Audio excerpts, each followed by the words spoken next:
Now we move on to our vision address. It's about the fixed function to fully programmable. It's our vision address by Dr. Nick McKeown, Senior VP and GM, Network and Edge Group, Intel Corporation. Dr. Nick McKeown is Senior Vice President and General Manager of the Network and Edge Group at Intel Corporation, and he is responsible for driving technology and product leadership throughout the network to the intelligent edge. Born in the UK, McKeown founded 5 networking companies and received more than 25 industry awards, including 2021's IEEE Alexander Graham Bell Medal. Before his role leading the Network and Edge Group, Nick was a part-time Intel Senior Fellow, having joined in Intel in 2019 with the acquisition of Barefoot Networks, which he co-founded in 2013. McKeown has been a professor of electrical engineering and computer science at Stanford University since 1995. In 2005, he started the Clean Slate program at Stanford, which, with Martin Casado and Scott Schenker, led to software-defined networking. He co-founded Nicira, now part of VMware, Abrizio, and Nemo, network memory, now part of Cisco, as well as the ONF and P4.org. Considered a thought leader in Internet switch and router design, McKeown won the British Computer Society Lovelace Medal 2005, the IEEE Kobayashi Computer and Communications Award 2009, and the ACM SIGCOMM Lifetime Achievement Award 2012. McKeown is a member of the US National Academy of Engineering and the American Academy of Arts and Sciences, and a fellow of the Royal Academy of Engineering, UK. He received an honorary doctorate from ETH Zurich 2014. Dr. McKeown, it's our pleasure to hear your vision address and understand more about fixed function to fully programmable. Thank you so much, sir. Waiting to hear your words. Hello, and thank you for inviting me to speak today. My name is Nick McKeown, and I know many of you from my many years as a professor at Stanford University. I'm currently a Senior Vice President of the Network and Edge Group at Intel. And I'm going to be talking today about one of the biggest transformations that the networking industry has ever seen, and that's the shift towards a software-defined and fully programmable infrastructure. Today, I'm going to focus on the implications on silicon design that this shift is driving. First, let's take a brief detour and assess the current state of the semiconductor industry. We all know that the entire world is becoming digital and that semiconductors are underlying technology powering this innovation. The world needs exponentially more computing. And we can push forward with the innovation, the discovery, and the disruption by harnessing what our CEO, Pat Gelsinger, calls the 4 superpowers. And these 4 superpowers are, first, ubiquitous computing. Everything we interact with involves computer technology. The second is cloud-to-edge infrastructure. There's an immense amount of computer communication between servers in the cloud data centers that demand the highest performance communication speeds in the world. And yet they need to be under full software control. And out towards the edge, the network is moving to software to allow new services to be introduced in software all the way out to the increasingly intelligent edge. The third is pervasive connectivity. Everyone and everything is connected. And AI intelligence everywhere, making sense of this seemingly infinite amount of data. Each of these superpowers is impressive on its own, but together they reinforce and amplify one another to help our customers to capitalize on this fastest growing of opportunities. And these superpowers are driving unprecedented semiconductor demand right across the industry. Intel is responding to this demand by investing big in capacity. To meet this sort of accelerating global demand for semiconductors and to advance our IDM 2.0 strategy, we're expanding our manufacturing capacity globally, starting with plans to invest about $20 billion for 2 new fabs in Arizona and $3.5 billion in New Mexico. These fabs are going to support the expanding requirements of our current products and our customers as well, and provide committed capacity for our foundry customers. And you will have seen that we recently announced a new fab in Ohio that will be built out over the next few years. We're ready to announce our next phase of expansions in Europe and other global locations within the year. And we'll meet the growing demand for semiconductors where we're going to ensure a sustainable and a secure supply for the world. Just recently, as I said, we announced this additional growth plan in Ohio, $20 billion of initial investment, initial production expected to come online in 2025. This is the biggest private investment in state history, and it's the first leading-edge semiconductor site in the Midwest of the United States, spanning nearly 1,000 acres. Intel Capital and Intel Foundry Services are also creating a $1 billion fund to support early-stage startups and established companies to build disruptive technologies for the foundry ecosystem. As part of this massive expansion, we're making concurrent investments in 5 process nodes simultaneously, both for our own capacity needs as well as preparing our IFS, our Intel Foundry Service partners, and our customers. We're already in high volume production with the 10 nanometer superfin node, and we're now producing more 10 nanometer wafers than 14 nanometer. Intel 7 is going to realize a pretty significant jump in performance thanks to amazing innovations, and we're going to be moving electrons through the channel faster by using increased strain and more low-resistant materials. We're going to be delivering better energy control through novel high-density patterning techniques and some streamlined structures. And we're going to be enabling improved power delivery and better routing with higher metal stack. And there's going to be a variety of amazing new enhancements that are planned for nodes 4, 3, 20A, and beyond. So it's safe to say that semiconductor innovation and Moore's Law is alive and well.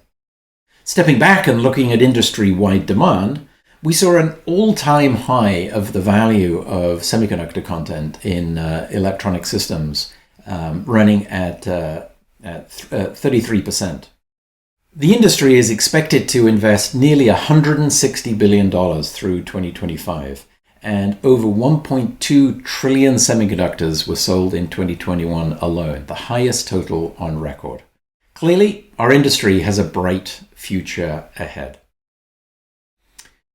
Now, turning to the networking and edge, 2 seismic shifts are underway all across networking, right out to the edge. And at Intel, we see our customers poised to not only benefit greatly from them, but working with us, we're going to shape those changes as well. The big shifts I'm referring to are the proliferation of software-defined platforms and the arrival of the intelligent edge. Every platform that can is moving to software. Across our industry, from 5G base stations, data center switches, to factory control systems and retail outlets. Old systems that were built from fixed function hardware are being replaced by systems that are programmed by developers. These various functions and workloads are being lifted up and out, liberating them to be defined by software. And now software developers are able to continuously evolve, improve, and tailor systems to gain more control, more flexibility, and in many times more security in their networks and edge systems. In edge computing, the industry is racing to analyze, to process, and to store data out at the edge, right where those new services are being delivered. This could be edge IoT applications running on a customer's premise in a colo facility, or networking workloads running in a telco data center or at an internet exchange point. And we can't talk about the intelligent edge without highlighting 5G. 5G delivers flexibility via network functions running in the cloud, but that's not the only way. It also delivers multiple options for deployment models that range from public to private 5G. Enterprises can explore deployment options to access connectivity and deliver use cases with a level of control and investment that they choose for themselves. So let's talk about these options for a moment. Public and private networks can work together to deliver connectivity right out to end users. Consider a smart sports stadium, for example. The owners of the stadium can operate an on-premise network for dedicated connectivity and to control the operations of the stadium. And at the same time, public networks provide connectivity to the fans inside the stadium. Both public and private networks already may exist, so what happens as this 5G network becomes more pervasive? With private 5G private networks, enterprises can own a really high-capacity mobile network for themselves, one that is reliable, has lower latency, and can support time-sensitive applications. This is going to be especially interesting as enterprises across whole different industries look to take advantage of new technologies like AI and machine learning, advanced robotics, augmented reality, virtual reality. Just the sheer amount of data that requires such high-capacity enterprise networks than we have today. 5G private networks are going to allow enterprises to develop and deploy new applications, including real-time control and time-sensitive low-latency applications. This graph helps visualize and understand the transition that's underway right now. I think of the market opportunity as having two main components. One is the legacy fixed-function network market, which we expect to hold steady as we shift the market to run on server-based solutions. And second, by far the largest component is the network and edge infrastructure, which we expect to have enormous growth across cloud data centers, core networks, and edge computing segments. This same dynamic is playing out in a variety of markets beyond the networking and edge. And this is to move towards more programmable systems that developers can program for themselves. And so this is generally this shift away from fixed function into more programmable solutions. In many cases, standard CPUs, standard instruction sets, but also with accelerators as well as domain-specific accelerators and processors for particular functions. But in general, a move towards software. Now, as far as I can remember, systems that can move to software, they do. I remember the debates when I was a student about whether or not signal processing would move from fixed function hardware to programmable devices. Along came the DSP, and we never looked back. By the way, if you haven't been around in this industry as long as I have, the green box on the left is a 5ESS circuit switch. Rows and rows of these systems have been replaced over the years with more compact, software programmable solutions. And as a variety of new services have emerged because of this shift to software-driven systems, the networks themselves have been more tailored, more competitive, more reliable, and more secure. Next, it was GPUs, programmable devices replacing those huge fixed-function graphics cards that we used to have in workstations, and then being integrated as powerful functions into sophisticated SoCs. And again, these new software-based implementations, they enable development and deployment of new algorithms in the field and a variety of new capabilities, and all of that can be done rapidly in software by developers. So an immense transformation in my business is that platforms are being horizontalized and software is being disaggregated at the system level. We saw it happen in the cloud in the last decade when big cloud providers built their own switches based on merchant switch ASICs, added Linux, and then applications for each box that they were replacing. All of the top 20 cloud service providers today build their own networking equipment and write the software for themselves. They reduce cost and they gain much more control. And they have an army of software engineers to do it. It's happening in the comm space too. More than half of all the core network workloads have already moved from proprietary fixed function boxes up into virtual workloads running on standard servers. And now it's starting to happen, albeit a little more slowly, in the RAN with a transition from ASIC-based RAN boxes to virtual RAN or vRAN running in software. Equipment vendors such as Ericsson and Nokia are moving from fixed silicon to CPUs running workloads in software. All early service provider vRAN deployments are running on Xeon and running on FlexRAN. That's the software that we provide to them to help them get started. It'll take a while, but the uptake of vRAN is expected to grow from a relatively small percent in 2021 to getting on towards a quarter of all deployments by 2025. And at the same time, a lot of network software is moving to be cloud native. Understandably, a lot of people question whether you could really build a 5G network at the very highest performance from a software infrastructure. Surely it would run slower and it would consume more power. But it turns out they were wrong. And let me tell you why. Let me give you an example. A recent study with Rakuten measured how quickly users could download data on different 5G networks in Japan. Not just anywhere in Japan, but right in downtown Tokyo at the busiest crosswalk in the world, Shibuya Crossing. They found that Rakuten's vRAN network has the very fastest download speeds, 40% faster than any other measured download speed on a different network. Rakuten's vRAN network, a virtualized network running in software, is built on Intel Xeon processors running our FlexRAN software. 5 or 10 years ago, no one would have predicted that the biggest mobile networks in the world would have become software defined. It's really kind of staggering. And now the last piece of the network, the RAN, is moving to software as well. And this is a recurring story, with workloads moving more to software away from fixed function hardware. It's driven by the need for flexibility, programmability, versatility, and just the need to make these systems more reliable, more secure, in a way that only those who operate networks at huge scale really understand how to do. And this lets those who build and operate that infrastructure to quickly introduce new capabilities and to differentiate from their customers.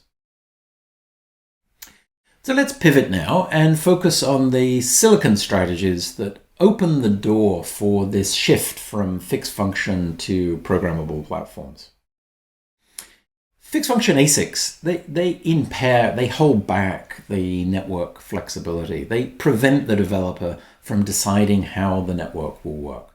Switch equipment manufacturers have to hard code that functionality into the silicon, which results in generic fixed protocols that really aren't suited to every situation. Anytime a network administrator needs to update their switch protocols, they have to replace the hardware in order to do so. It's a completely different ballgame when we have a programmable switch ASIC.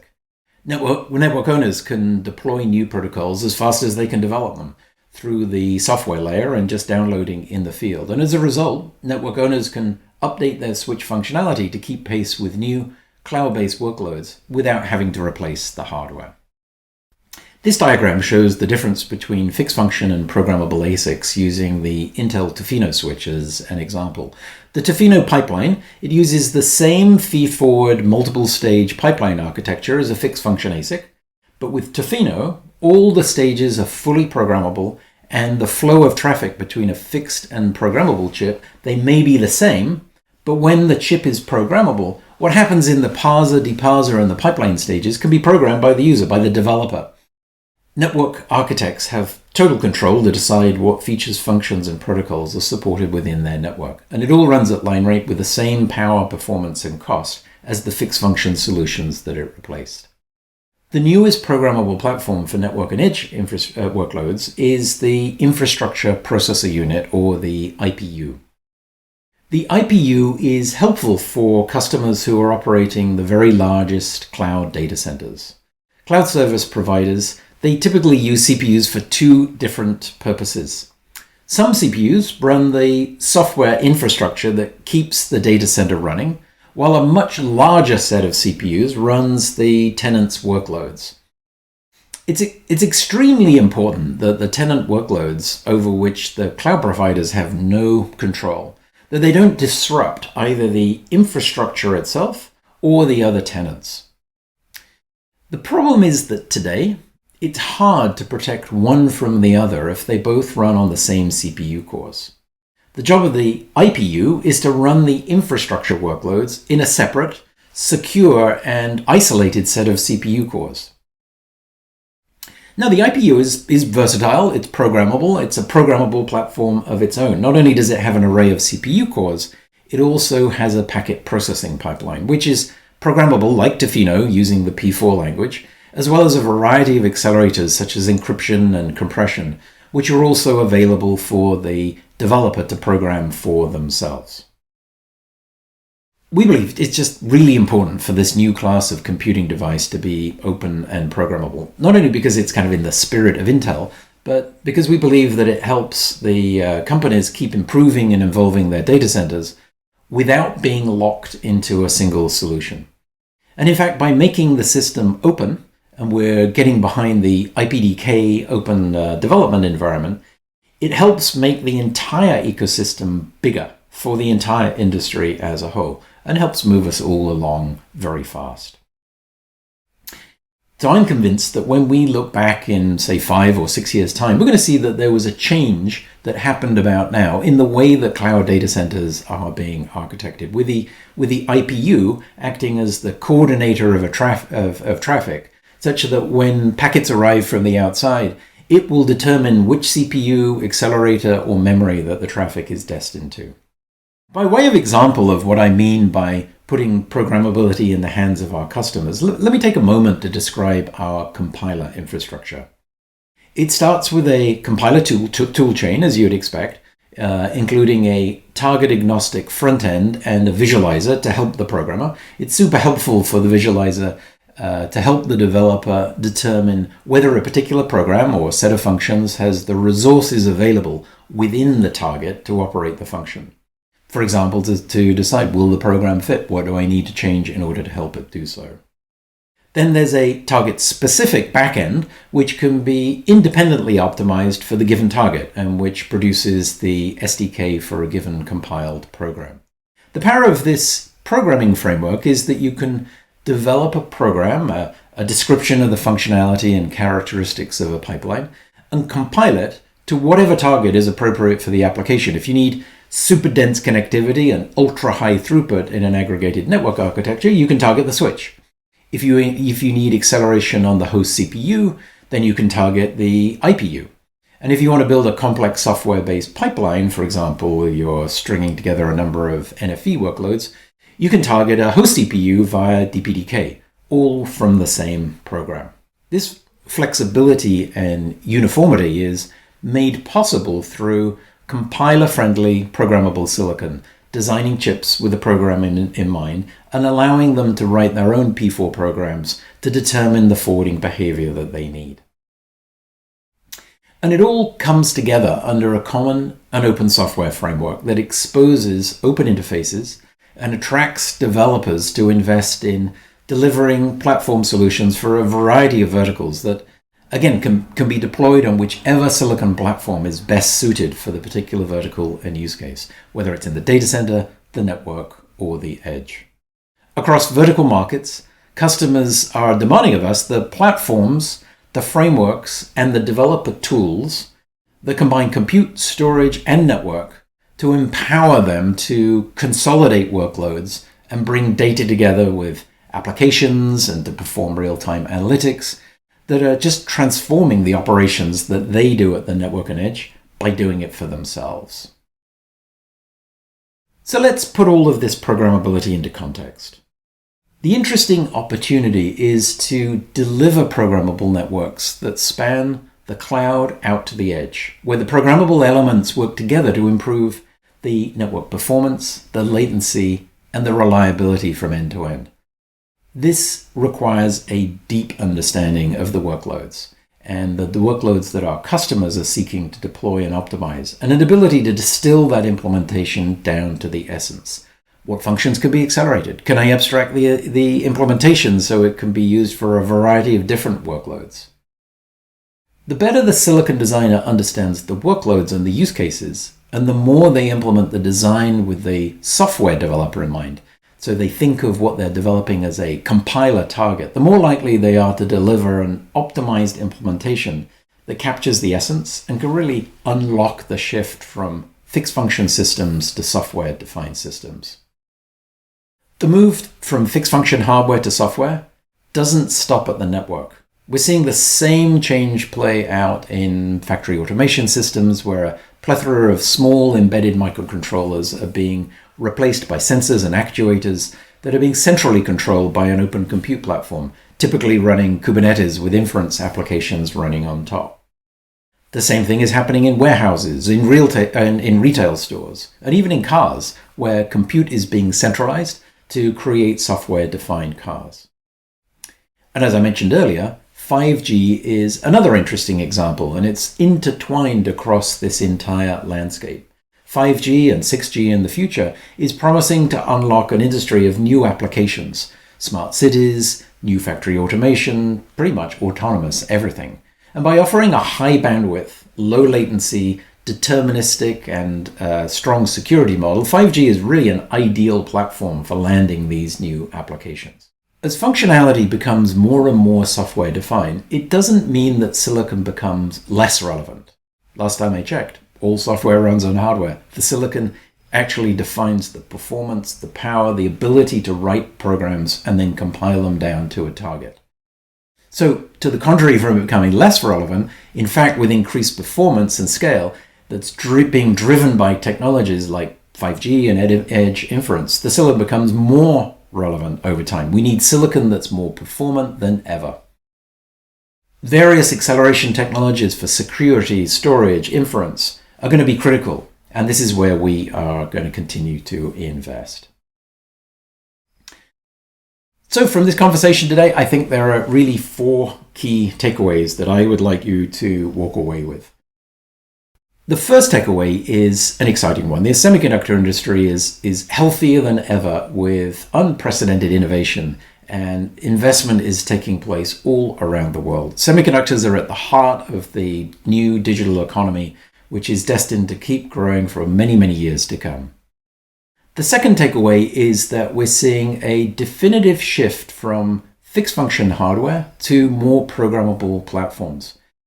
In my particular business, this means that networks are moving towards software. They're becoming more programmable, more flexible, which means those who build and operate network infrastructure can more rapidly improve and optimize their network to make sure that it's more reliable, more secure, and to differentiate their network from their competitors. I like to say that we're handing over the keys to those who build and operate the largest networks in the world.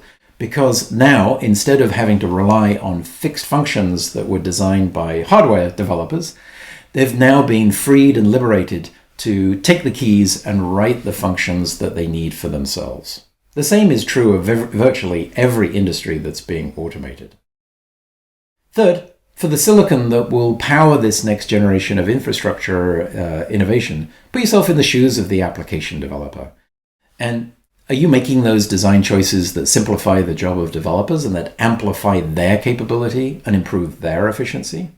If you are, you'll be pushing the industry forward and with a little bit of luck, putting yourself in a position to differentiate and win too. Lastly, these new networks and programmable platforms are also embracing open toolchains, open software frameworks, open APIs. You'll see Intel, more than ever, lean in and aggressively embrace a more open culture and orientation. And I think you'll also see that those who choose to maintain closed systems gradually fall out of favor and eventually lose their relevance as a result. Thank you, and I look forward to seeing many of you again in person before long.